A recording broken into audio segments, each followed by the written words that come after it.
Yo, what up? This is Big Cappuccino and the Great Wu-Tang Clan, Killer Bees on the Swarm. Yo, what's up, man? It's your boy Bizarre from D12. Yo, what's good, y'all? This is Doug E. Fresh. Hey, Redman is in the building. You already know. Hey guys, this is Emily Peachy. Shout out, man, to Worldwide Collaborations, man. I want to shout out Worldwide Collaborations, LLC. Shout out to the Worldwide Collaborations, LLC. World movement, beyond thousands of movements. The world movement, beyond thousands of movements. All about representing each other together. So check this out. What's up? You want to be a part of this? You want to be a part of the Worldwide Collaboration?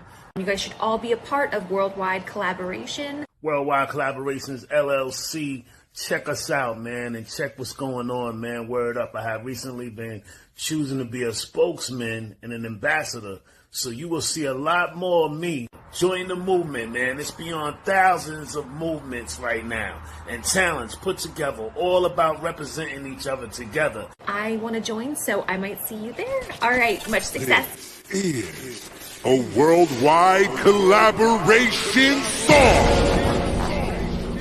Yeah. Look, brainstorming, creating, thinking, and new ideas, inventing inventions, representing everything, having members collaborate.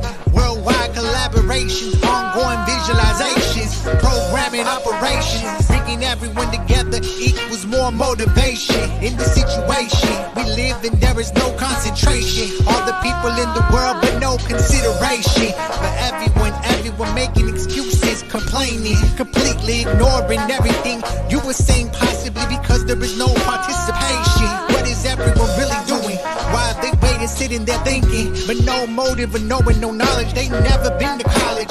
They lost connection, not connected.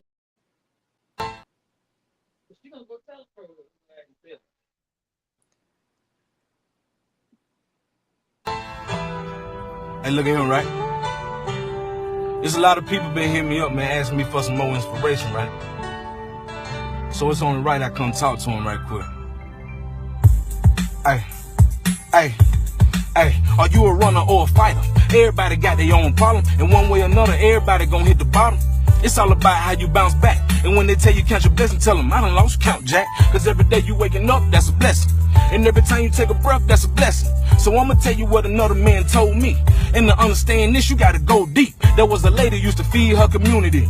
Very generous, express herself fluently. One day the nice lady heard God talk to her. God told her, today I'm coming to eat with you. And on that same day, 3 men came by. Third person came in, now she opened up and said hi. He said, ma'am, can you please feed me something to eat? She said, not today, God come to eat with me. Second person came by, she said the same thing. Third person came by, she said the same thing. But what the lady didn't know about each of them guys, every time it was God in a different disguise. Oh, man. I gotta let that breathe right there, man.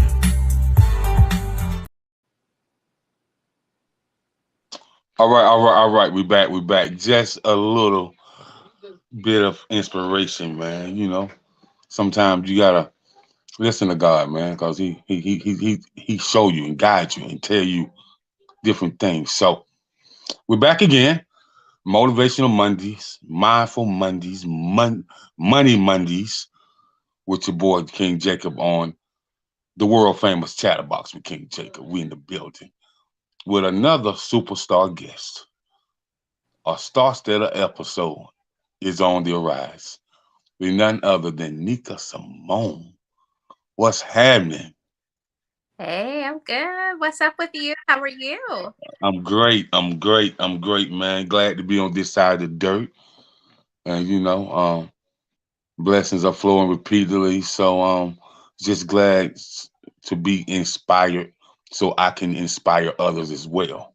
Yes. You know. So before we get started, I'm gonna let you give the audience a chance to understand who you are. So, who is Neika Simone? We all want to know. Let's sip on this hot tea right now. Well, hello, everyone. I am Neika Simone, and I am a singer and songwriter. I am a singer and songwriter of multiple genres, so I enjoy R&B, I enjoy smooth jazz, and I enjoy neo soul. So I kind of flow through the three of those genres pretty easily. And I'm originally from North Carolina, from a small town called Kings Mountain, not far from Charlotte. And music has been a part of my life, the majority of my life. So that's just a little bit about me, but I'm sure you're going to learn more as we progress through the interview. Yes, we are. We're gonna sip on some hot tea, and we're gonna do what the old folks say. Let me tell you the truth, cause that's what God loves. That's right. That's right. So it's been in your genetics for a very long time, a part of your bloodline. So, at what age did you know that you had this awesome gift that you potentially could share with the world? Like, we don't really know when we're young if we're going to share it with the world or not. We just know it's a gift. So, when did you and your parents realize that you had an amazing gift that could be shared with others? Um, I would say that I think that my parents knew it much earlier than I did.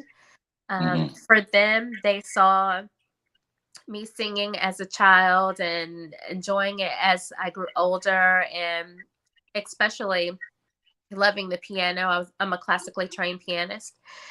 So they saw my love for that instrument and my love for music from an early age through my teenage years. But I think for them, they also saw that I really lacked a lot of self-esteem, and that confidence to really kind of put myself out there to really pursue music in that way.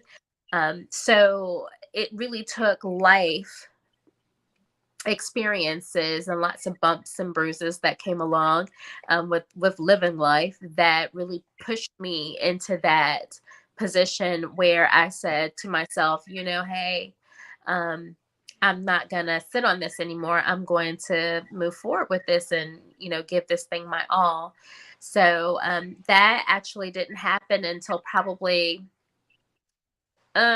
maybe a good 7 years ago, and it still was a big process for me to make those steps to continue to move forward. But it's always been a part of me. I mean, like, I've taught music most of my adult life as well, so music has just been a big part of me. But again, pursuing it in this fashion is a more recent thing. Oh, okay. So let me, as they say, rewind that track back. Let me rewind this back a little bit. Um, a trained classical pianist. Yes. Let's talk about that experience and that training. Like, that's very interesting to me. That's very interesting to me that you're a trained classical pianist. And let's talk about your experience. And let's talk about that experience when on the reading the notes, on the hearing the different sounds, on playing in a key that's most, because a lot of our brothers and sisters, they play by ear. You know what I mean? Right. You are, Yes. and don't get it twisted. No shade, because they damn good at what they do. Exactly. I have You no know, shame. Right. yeah, they good at what they do. So, with you, like, was it your mom or was it your dad that put you in the classical organ, to be trained classical? Well, it was my mom primarily. Now, both of my parents were definitely very instrumental in in music for me, for sure. And so they were both very, very supportive. But my mother has always had a love for music. She is to this day is a huge gospel music fan. So as a kid, she had an extensive collection of gospel music. So I got to see that. And my mother grew up, and both of my parents grew up very poor. So one of the things that my mother wanted to do as an adult was take piano lessons. So she did that. And I was, of course, curious about what she was doing. I would go with her to her lessons sometimes, and I would sit there and listen and be curious and ask her questions afterwards. And so she decided, to basically get piano lessons for me. And she wanted me to learn to read music and to really just be taught all of the things like you mentioned before, like the key signatures and all that good stuff. So about the age of 6 or 7, my mom enrolled me in piano lessons with a teacher at Sacred Heart College in Belmont, North Carolina. And I started taking piano lessons, and I absolutely hated it. Oh, wow. I hated it. That first year was absolutely horrible because I did not want to practice. I wanted to be outside because I'm a country girl. I wanted to be outside with the other kids, running around, riding my bike, running up and down the road, playing in the mud, running in the woods. I wanted to do that. But as time went on and I began to see that I actually had some real ability, then that's when that changed, and I began to really express myself musically, and I appreciated the music. I appreciated being able to play Bach and Beethoven and Handel and all of those other these classical musicians. And I also had the opportunity to go to college on a scholarship for music at HBCU at Elizabeth City State University, and so that gave me the opportunity to be exposed to Black classical composers and so on and so forth. So it's carried me through. Back up. Let's stop. I ain't mean to cut you off, but let's stop. Oh yes, let's talk. That gave you an opportunity to be exposed to Black classical composers. Mm-hmm. And so let's talk about some of these Black classical composers and talk about, once you heard them play, what are some key things that you learned that you can put into when you're doing, your performances on the piano? I would say that I was moved. Like the first piece that I heard, my choir director, Mr. Billy C. Hines, gave me for my graduation gift. He gave me a book of Black female classical composers. And I was just like, I was in awe of that book. One of my piano teachers, my piano professor, actually played one of those pieces at a recital, and it was Wade in the Water. And that arrangement that was written just blew my mind when I heard it. I mean, it was so moving. So to have that book that I still have today, I'm not going to tell you how many years later, but that book that I still have today still is very, very valuable to me because of what I learned and what I gained from that experience being at Elizabeth City State, and being able to know that there are people who look like me, who are females, who are just like me, who wrote that music, and, who may not even really be as known because they're not classical composed, as far as like they're classical composers, but they're not as known. But to have that music means a whole lot to me. So to carry that into what I do today, I feel like is extremely important. So just like my name is Neika Simone, but my middle name is Simone, which I was named after, my parents named me after Nina Simone. So, right. There's a lot that is carried with it. So I feel a great deal of responsibility to be my best when I'm in front of people, because people have poured into me my whole life. Okay. So St. Elizabeth College in St. Elizabeth, North Carolina, correct? Elizabeth City in Elizabeth City State. In Elizabeth City, North Carolina. Okay, I had it wrong. Okay. Okay, so that's right there close to the Virginia line, correct? Exactly right. Yes. Okay. Right there close to the Virginia line. And so what was that experience for you at HBCU? Having a full ride for music, music major on a music scholarship, Like, what was that experience for you, and how was the interaction with the students, with the professors, with the student body, and how was the interaction when you performed in Wow. front of in front of all those brothers and sisters? You know, even the alumni, you know, even the professors, the students, and even all the sororities. Like, so how was that experience for you? It was a wonderful experience that I would never trade. It gave me so much self-confidence. Being a very shy kid, especially as a teenager, I was shy, kind of quiet, and having the opportunity to be around people who looked like me, who taught me, and who helped to push me along. It was like an extension of home, so to speak. You know, I had professors they were definitely professors, you know, and separated themselves, but at the same time, they held me accountable when I went off track, which I did have a year that I went off track. I majored in boyfriend for a year and kind of lost my way a little Oh, bit. have mercy. Bless it. Bless it. I did. I Mm. majored in boyfriend, lost my way for a year. And then they said, "Hey, look here, you know, we love you, but we will send you home.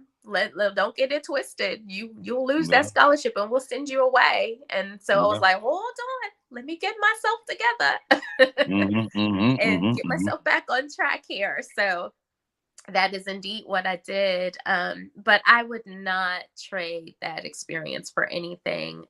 And I sincerely mean that, because those professors were wonderful. They were supportive.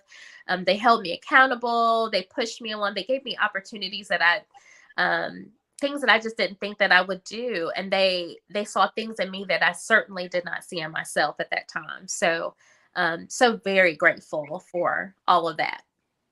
Okay, okay. And so, did your peers in college, did they ever find out what a super talented vocalist you are? Um, I would say in some ways yes, and in some ways no. So, um, in what ways would you say they found out? okay, so I'm also a classically trained vocalist. So with that being Well, said, I performed in the concert choir, and so like first week of school, like I'll never forget that. Like the first day of choir rehearsal, um, we were preparing a song, and it was Precious Lord, Take My Hand. I'll never forget that. And so I had to sing this high note, like really up in the sky, like, and my professor was like, Mr. Hines was like, "Okay, everybody sing one at a time, let me make sure you got your part." And he went down the row, and I was like, "Oh my dear God, I have to sing by myself in front of all these people."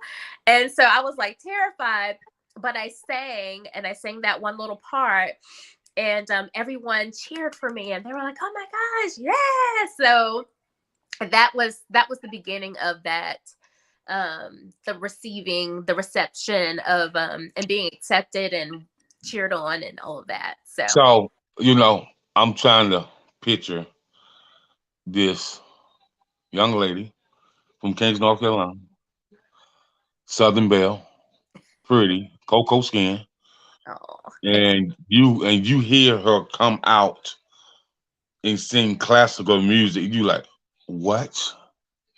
Oh my, we had no idea. Yeah, And yeah. so from those responses that you got from the student body, what were some of those responses? So just like what you said, some people were like, "I did not know that she had that in her." Because I'm always a friendly person. I always have been friendly and kind to people, but I don't always, I guess you could say, I don't want to toot my own horn, but like in a sense of like, I do have a very humble side. So I don't go out here and I don't say, "Hey, everybody, I'm a classical singer," you know, "Hey, Right, I right, can right, play right. that you know, I'm not one of those people. So, I when I did have those opportunities to perform, like at a convocation or at a concert or at an event or different things, people would be like, "Wow, I had no idea because she's so quiet," you know. But yeah, so that has been a learning thing for me as well, to kind of learn to toot my own horn, so to speak, but in my own way. Right. So okay. So great. The HBCU experience, and after leaving HBCU, did you get into teaching then, or was it for a while that you got into teaching? I did immediately, actually. I graduated from college, and I was actually going to go to grad school. I had gone to like a minority conference at Michigan State, and so I was gonna and I applied to go to grad school and had gotten accepted. And so I was going to go to grad school at Michigan State, but I didn't have my teaching license for North Carolina. So I decided, hey, I'm going to go back to Elizabeth City State, do student teaching so I can get my teaching license. And that was the only thing that I needed to do. And then I'll be free to go on to grad school. Well, I started doing student teaching for like a week, and I had my degree at that time. I did it for like a week, and I got offered a job.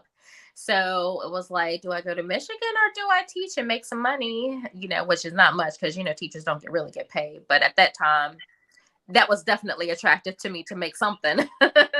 So Right. Okay. yeah. And so was the teaching job, was it high school, middle school, college, or? It was elementary school. I worked with the little people.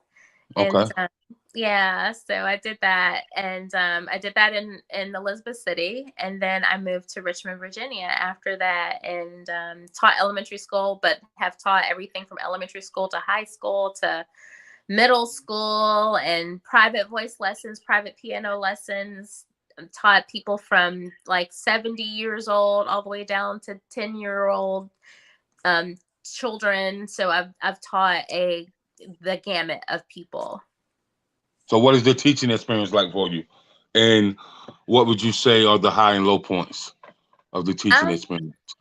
I think teaching has just been like a natural part of me.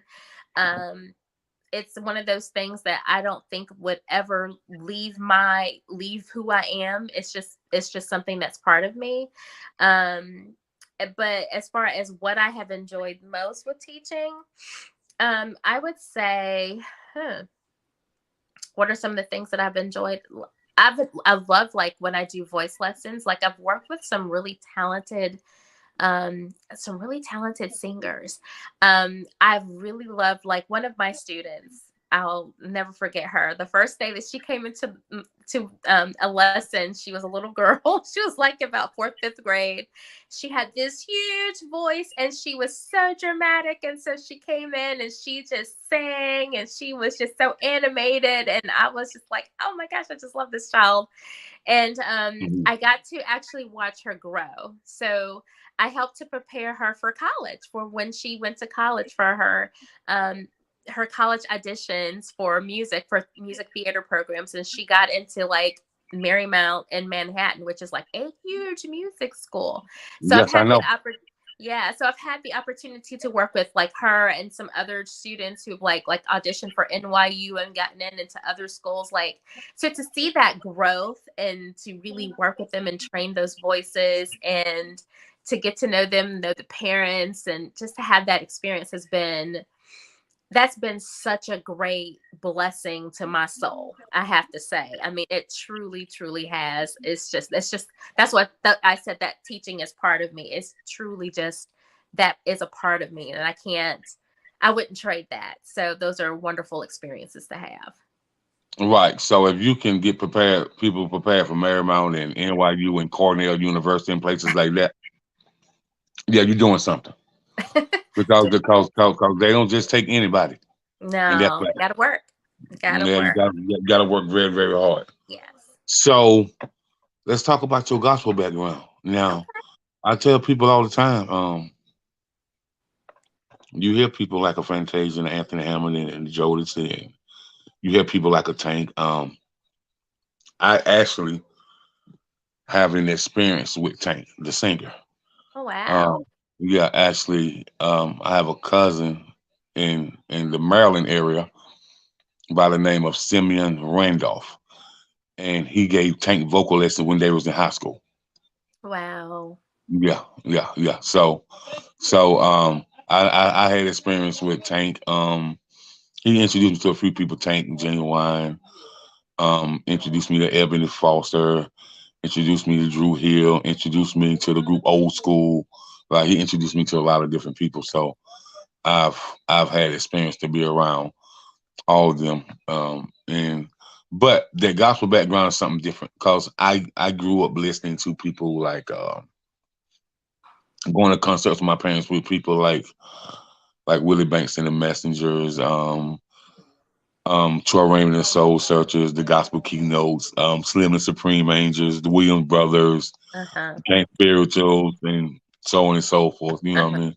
So I have an extensive gospel background as well. So just want to know what your gospel background is like. Woo-wee. So it's extensive.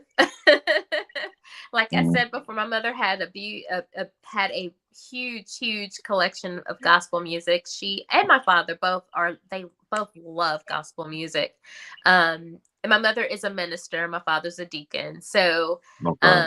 so they listen to gospel music daily. That's their thing. But that's not all, they love music as well. So that's they pass that love on to me. But for me growing up, of course I grew up in the church, and I sang on the church choir. So we sang all the songs, and just and if I didn't sing it in church, I sang it at home because it was in the house all the time. So like Right.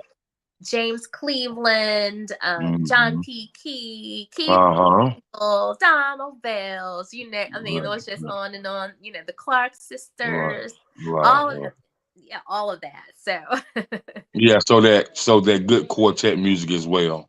oh yeah, You all know, of that, you especially know, in that go, area, North Carolina, yeah, Kingston, you're not gonna, you right. cannot avoid that. You cannot not listen to it. I mean, it's there. It's always gonna be there. Like it ain't going nowhere. Mm-mm. It ain't like the whole South. You know what I mean? It ain't going Right, nowhere. Like right. I tell people, man, if you listen, if you see the Four Tops and the Temptations, they came from quartet music. That's You know right. what I mean? They Mhm.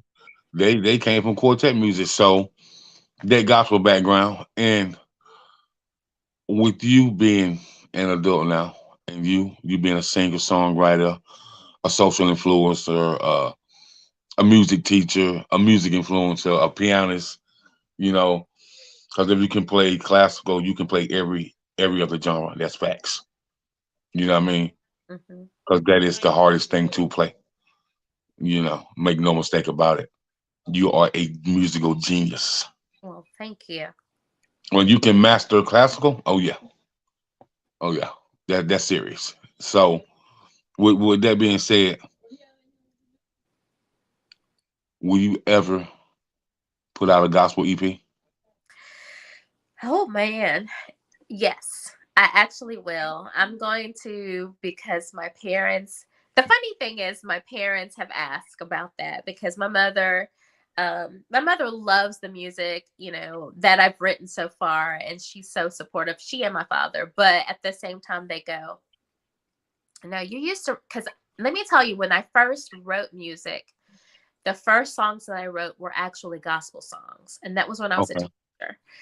okay, So that's in me. It's just that I have not done that yet. And I have written a couple of gospel songs as well in the last couple of years. So I definitely plan to do that at some point. Like, I'm not going to say this year, 2023, but I would say probably 2024. Yeah, for sure.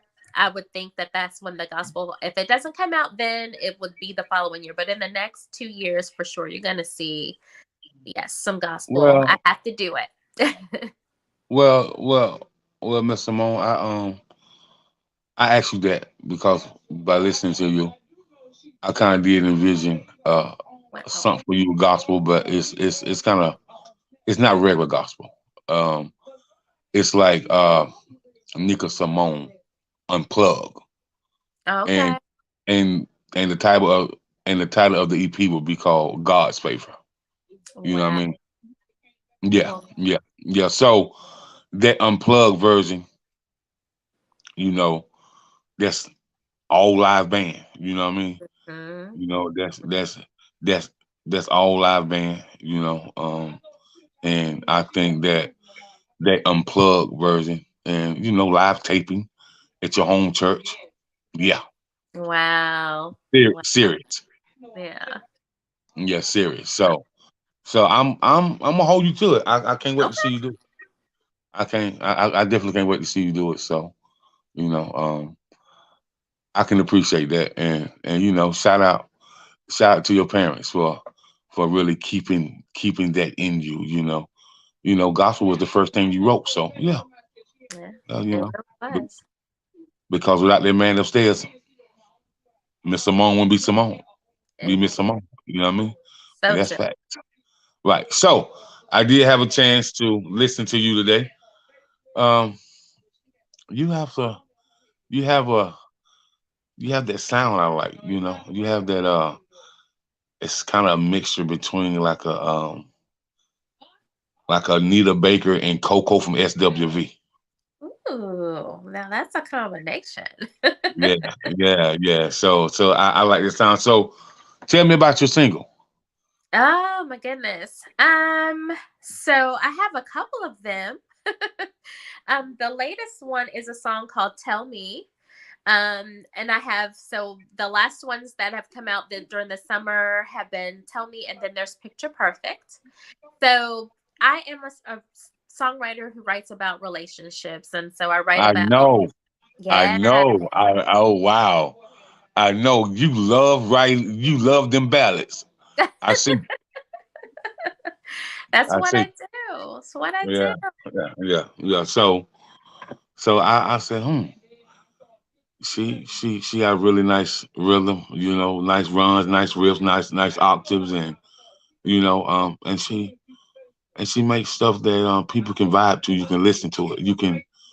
It ain't. It's about real feelings, real love, real R&B. Real make up the breakup. Real. Why you did this, why you did that, but we can get through it. You know what I mean? Hmm. That's Yeah. right. So tell me, you in the studio, your creation, and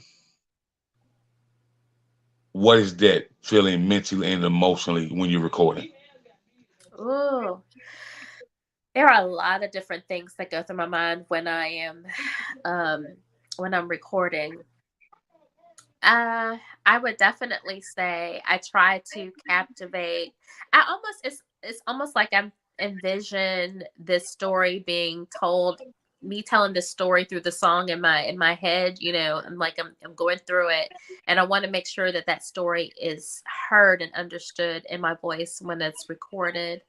So it's kind of like when you read a book and you have like this, you envision everything that you're reading in your mind. So it's almost the same thing that happens when I record. So I want to think about it, I want to feel it and emote those feelings so that people can feel whatever it is that I'm singing about.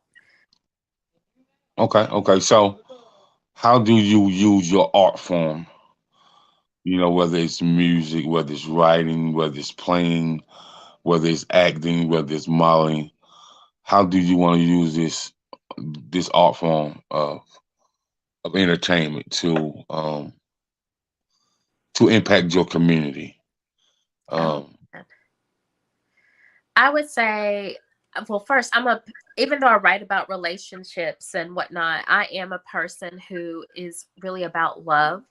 And I think our community, I want to contribute that to our community, that, love, that I am about love for our people, love for our community, love. It's about, I'm about love.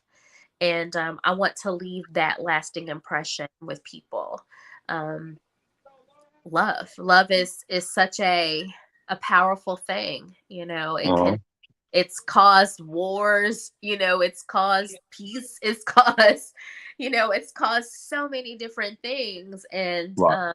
you know love is a wonderful emotion. And it's something that is so strong but yet so fragile and delicate at the same time. So, and I think about us as people. People are the same way. We can have so many strengths, but we also have things that that are delicate within us as well, you know, that we don't always share with people. So, but love is really my guiding principle. And I feel like that's what God put in me. And that's what I really want to share with people. And I want to give to him as well, give to God. Mm-hmm. So you are a love child. You was born a love child. I can dig it. I can dig it. That's what's up. That's what's up. And so with you writing about love and the levels of love and the principles of love and standing on top of love and like so doing your performances, what is the engagement with your fans like? I would say that I really try to portray that and relay it to the people who are in front of me. I want them to feel it. I want them to feel those lyrics that I sing about. I want them to, like, one of the last performances that I had a couple of weeks ago, one of the most beautiful things was I was singing a song that I wrote called Sweet Craving. And I looked in the audience and I saw couples dancing with each other, you know, and really, because the song is dedicated to Black men. And, you know, and it's because it's about, you know, love and just saying how wonderful you are, you know, Black men are, how creative, how strong, how wonderful you all are. And so when I was singing and I was feeling the music and I had my eyes closed for a moment and I opened them and I just saw that love in action. And I was like, yes, like, it's just a wonderful feeling when people vibe to and with what I'm singing about. There is nothing greater to me in that sense. So it's important for me to bring that to the stage when to make people want to have those kinds of feelings and emotions to enjoy my performance as well. Okay. And so your performances, have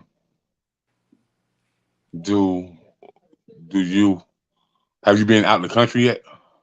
No, I'm hoping to do that sometime in 2023. Let's speak it.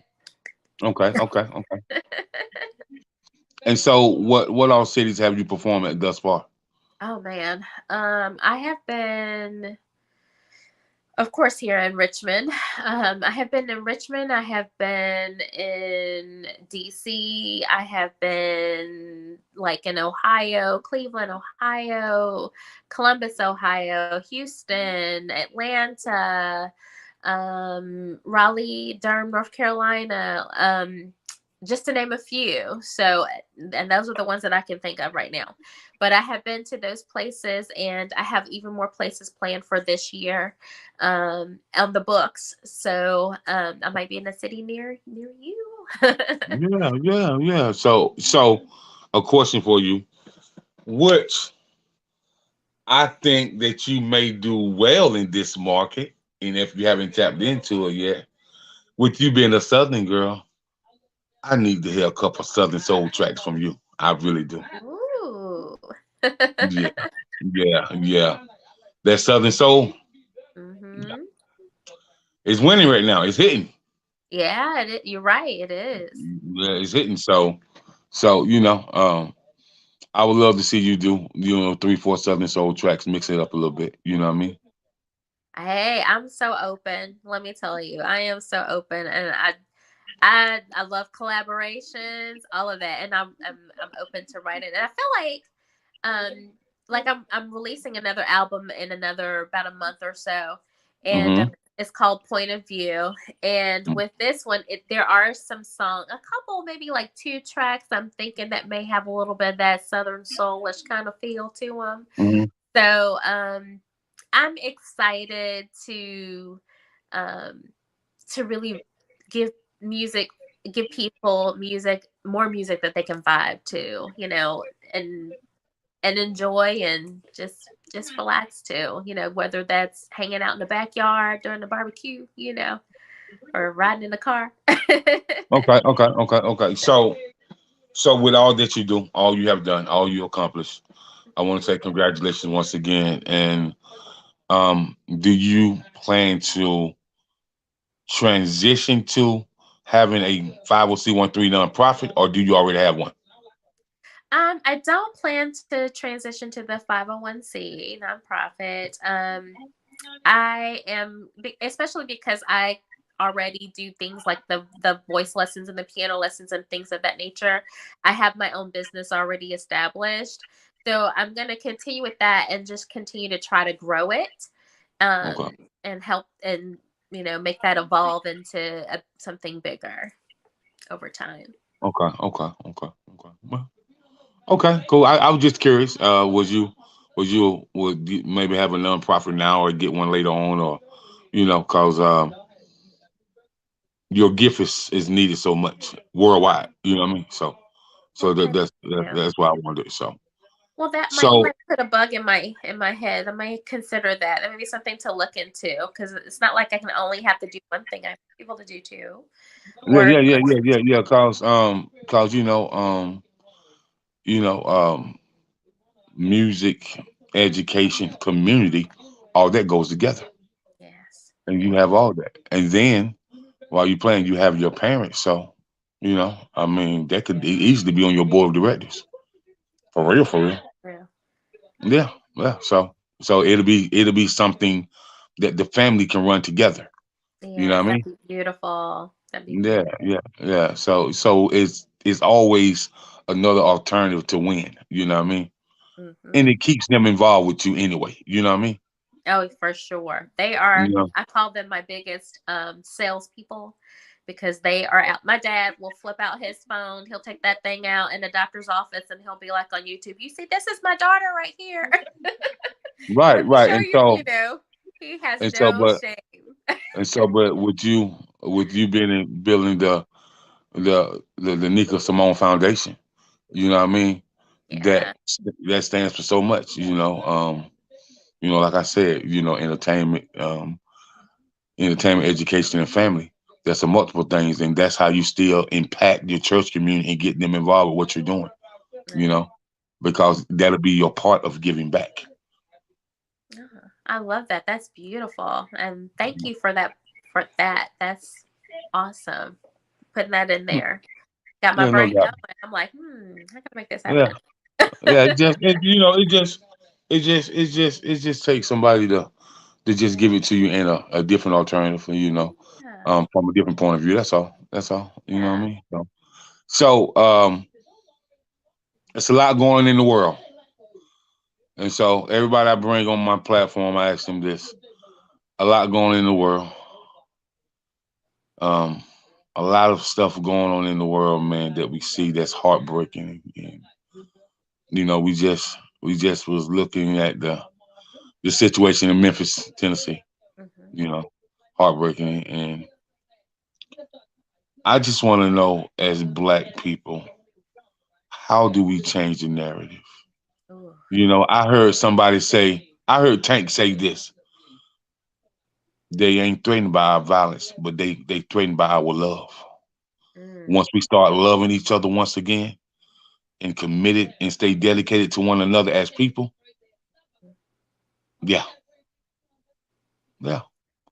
Because you remember, we grew up with grandparents like they left their door open. You know, everybody can go to somebody grandma's house this day. Everybody be at somebody grandma's house that day. Wherever all the bicycles was, that's where all the kids was. Right.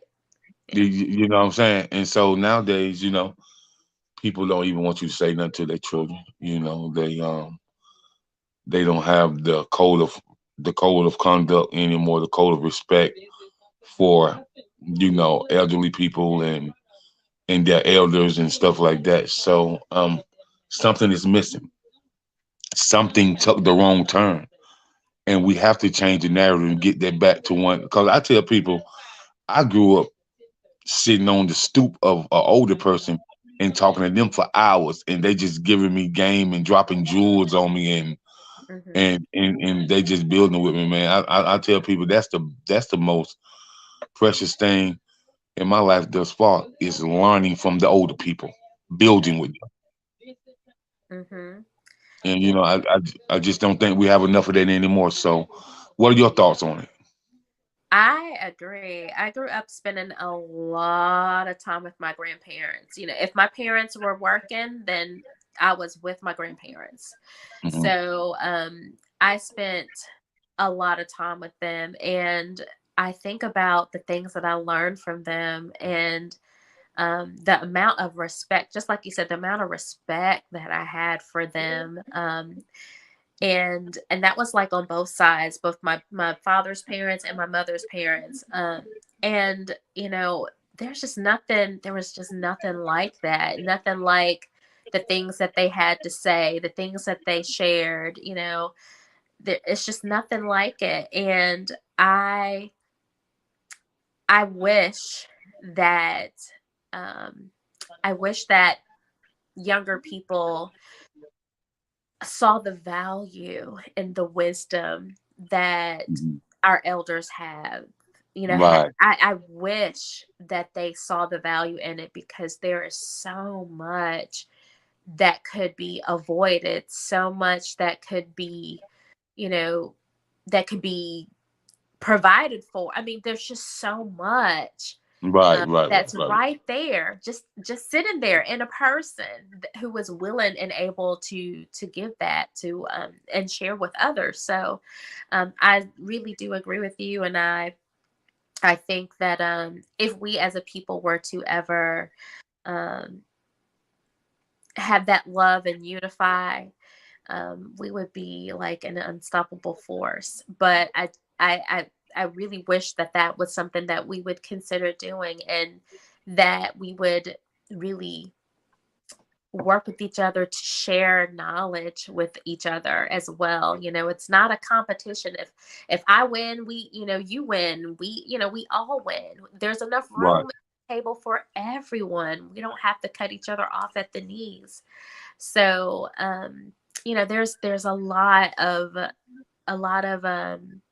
wisdom and knowledge on both sides there with Right. that. So yeah. Well, like you say, we just got to change the narrative and Yeah. get it back get it back to where it once was. So want you to tell everybody what to follow you at, connect with you at, and what you have coming up. Sure. So you can connect with me. The easiest way to do it is to go to my website, because that's where all of my social media handles are, and they will take you directly to all of my social media platforms. So my website is www.neikasimone.com. That's NEIKASIMONE.com. And again, you'll find all my social media handles there. Just click on whichever one it is that you like, and you can please do like and follow. Um, and you can also subscribe to my YouTube channel as well. Check out my music there. I'm excited because again, I'll be releasing an album soon in March, and I'll be doing a release party, and I'll be sharing those details on social media pretty soon. I'm trying to think in some of the places this year. I will actually be in Kings Mountain Mother's Day weekend, that Saturday of Mother's Day weekend. I think the Uh-huh. date is the 12th or the 13th. I can't remember, but it is that Saturday for sure. Okay. Doing a concert there along with some other artists. So I'm really excited about that, to be in my hometown, with all that hometown love, to be, to do something of this magnitude. So really excited to be there. I'll be in Asheville Labor Day weekend, Asheville, North Carolina. I'll be in DC Juneteenth weekend for a Juneteenth festival at Capitol Turnaround. So more information is coming on all of these things, and that's just some of the things that I have coming around the corner that have definitely been confirmed. But there are other things that are in the works. So please visit the website for more details, and also follow me on social media so that you'll know what's going on with Neika Simone. No doubt. No, you heard it first on the chatter box with King Jacob. Follow her. She gave you all her handles, and shout out to her PR, MJ. Shout out to you, MJ. I appreciate you. I appreciate you for sure. So until the next time, and I definitely I'll be contacting you through the website and plugging you, because I am in the film business as well. So I definitely need to plug you with some film producers, some film directors, so you can get your acting on if you're interested in that. I'm definitely interested. I'd love to. Okay, not a problem. So until the next time, I am King Jacob. This is Neika Simone, the lovely, honorable, great Neika Simone, in the building with me tonight. I appreciate her. We've had a very, very, very intellectual conversation about her journey, about her career, and about where she's going in her life. So make sure you keep up with her, follow her, stay tuned in with her, keep it locked on her. And we out of here. We'll see you next time. Peace and blessings and love to you, Miss Neika Simone. Thank you. Same to you. All right.